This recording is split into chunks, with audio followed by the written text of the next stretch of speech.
After nearly 2 years of preparation, coordination, and unwavering commitment, the Rotary Club of Makati proudly turned over the Advanced Technology Enhancement Project to the Dualtech Training Center Foundation under Global Grant GG2567140. The project features a state-of-the-art CNC Lathe Machine, a game-changing piece of equipment that enhances Dualtech's manufacturing training program.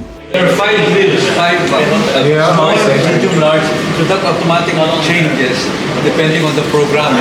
It punches a hole, it shapes, you put the metal block here. This advanced machine supports students in developing vital technical skills such as turning, drilling, and threading, while also providing hands-on experience with computer-aided design or CAD and computer numerical control or CNC, skills essential for success in today's modern manufacturing industries.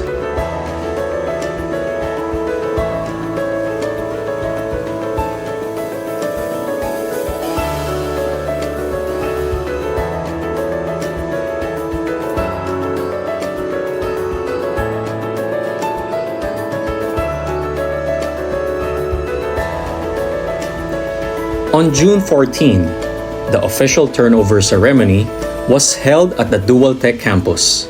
Hi and welcome to Dualtech Training Center. The RC Makati delegation was led by President Keith Harrison, Magandang umaga.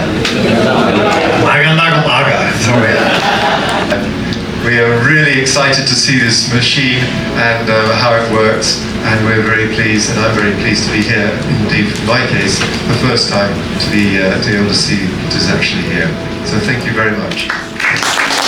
joined by PP Bimbo Mills, Leo De Leon, Paolo Torno, and Marie Segura, with PP Erwin Alcomendras, District 3830 Global Grants Chair, and 2 of the club's Rotaractors in attendance. During the program, Dualtech President Jerry Muhi welcomed the guests and expressed heartfelt gratitude. PP Bimbo Mills presented the project overview.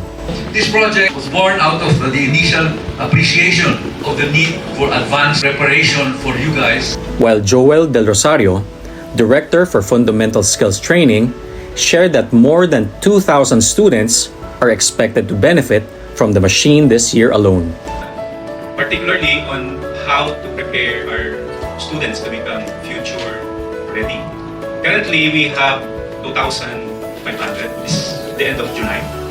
And we are actually expecting 1,500 enrollees for the next half of the year. So that means around 2,000 of them that they will going to benefit directly this year alone. President Keith reaffirmed Rotary's commitment to impactful, sustainable projects. PP Erwin Alcomendras praised the club's persistence and vision in making the grant a reality. After the formal program, a plaque of appreciation was unveiled. Hey, congratulations! Yay!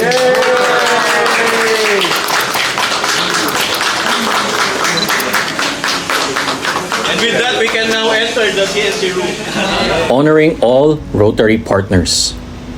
A live demonstration of the CNC lathe followed, where a task that once took 4 hours manually was completed in just 2 minutes. So now we're going to see how this can be put within this machine. Engineer.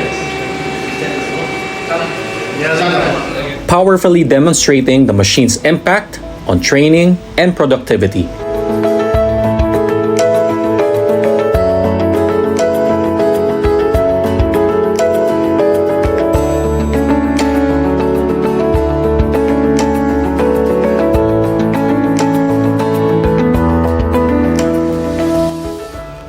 This project was made possible by a global grant from the Rotary Foundation TRF of $53,415 US.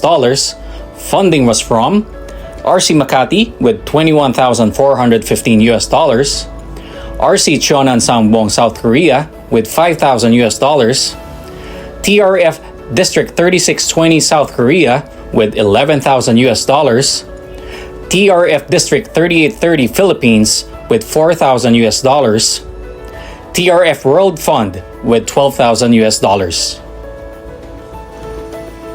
The visit also marked another milestone, a ceremonial check turnover of 650,000 pesos to support 10 new Dualtech scholars, To celebrate these 10 torchbearers of hope. bringing the total number of scholars sponsored by RC Makati since last year to 25. Through the Advanced Technology Enhancement Project, RC Makati once again affirms its enduring commitment to education, innovation, and nation building, equipping the next generation with the tools, training, and opportunities they need to thrive.